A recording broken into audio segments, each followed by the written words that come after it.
মেহেরপুরের দফরপুর গ্রামের এক অনন্য উদাহরণ সৃষ্টি করেছে সপ্তম শ্রেণীর ছাত্র শিমুল। বয়সে ছোট হলেও চিন্তায় ও কর্মে বড়। স্কুল শেষে প্রতিদিন বিকালে সে ঝালমুড়ি বিক্রয় করে সংসারে আনে আর্থিক সচ্ছলতা। শিমুলের বাবা একজন দিনমজুরি। পরিবারের আর্থিক অভাব দেখে শিমুল সিদ্ধান্ত নেয় পড়াশোনার পাশাপাশি কিছু একটা করবে, যাতে পরিবারের পাশে দাঁড়ানো যায়। তাই বিদ্যালয়ের ক্লাস শেষ করে বিকালে ঝালমুড়ি বিক্রয় করে। ঝালমুড়ি কেমন লাগছে তোমার? হেভি লাগছে, অনেক স্বাদ। তাই প্রতিদিন খাও এখান থেকে? প্রত্যেকদিন 100 টাকার খাই। প্রত্যেকদিন 100 টাকার? ভালো লাগছে। মজা ঝালমুড়ি? তাই? এটা আমার বন্ধুর দোকান। তাই তোমার বন্ধুর দোকান থেকে কি ঝালমুড়ি প্রতিদিন কেন তুমি? ডেলি। ডেলি? কেমন লাগে খেতে? ভালোই লাগে, প্রত্যেকদিন খাই। ওই যে যারা ভ্যানে করে বিক্রি করে তাদের মতো স্বাদ হয়? না না, এটা তার থেকে ভালো স্বাদ হয়। তার থেকে ভালো? কয় টাকা ঝালমুড়ি নিয়েছো? 5 টাকা ঝালমুড়ি নিয়েছি। 5 টাকা? 5 টাকা তো অনেকগুলো দেখাচ্ছে, তাই না? ভ্যানে যারা বিক্রি করে তারা কি এতগুলো দেয়?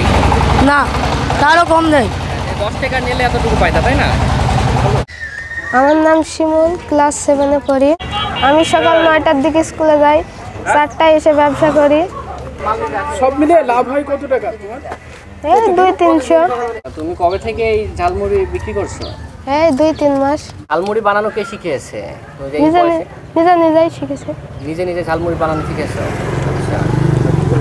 তারপরে বন্ধুরা দেখে তুমি যে ঝালমুড়ি বিক্রি করছো, তোমার বন্ধুরা তো দেখছে, তাই না? তো এটা নিয়ে কেউ কিছু বলে তোমাকে? স্কুলে মজা টজা বা কিছু করে? অনেক সময় দেখা যায় যে মজা করে। না। এরকম কি কোনো কিছু তুমি কিছু মনে করো? না না, কারণ এটাকে তুমি ব্যবসা হিসেবে দেখছো, তাই না? তাহলে ভবিষ্যতে তুমি বড় হয়ে কি হতে চাও? আমি ভবিষ্যতে বড় বিজনেসম্যান হতে চাই, যেখানে আমি অনেক মানুষকে কর্ম দিতে পারবো। শিমুল জানায় সে ভবিষ্যতে একজন বড় ব্যবসায়ী হতে চায়। তার স্বপ্ন একদিন নিজের উদ্যোগে এমন একটি প্রতিষ্ঠান গড়ে তুলবে যেখানে অন্তত 500 জন মানুষের কর্মসংস্থানের সুযোগ হবে।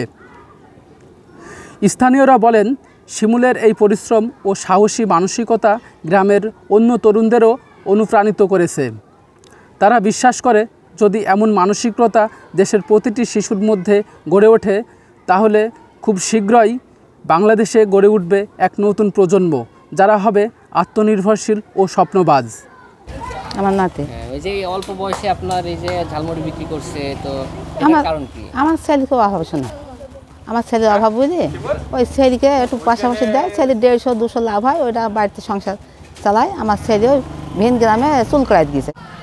ছেলে খুব কষ্ট করে ওই বেচাকেনা করে। এই সাধারণ আম্মু এসে তুলে নিয়ে যায়, 150 হয়, 200 হয়, কিন্তু 250 হয়। ও আছে শোনা, গরিবের সংসারে তো অভাব আছে, অভাব বলি হয়তো ঠিক মতো ক্লাস করতে মানে যায় না, স্কুলে ভর্তি হবে, টাকা পাই না, হয়তো আমি একটা মুরগি 400 টাকা ছেলেটাকে দিলাম, দিয়ে ভর্তি করলাম, জীবনে মানুষ হোক। এই যায় শোনা। দফরপুর গ্রামে সেই ক্ষুদে উদ্যোক্তা শিমুল এখন অনেকের চোখে অনুপ্রেরণার প্রতীক। ছোট থেকে এই বড় স্বপ্ন, এই বার্তায় যেন ছড়িয়ে দিচ্ছে সে সমাজের প্রতিটি প্রান্তে। জাহিদুল ইসলাম, মানবতার চোখ, মেহেরপুর।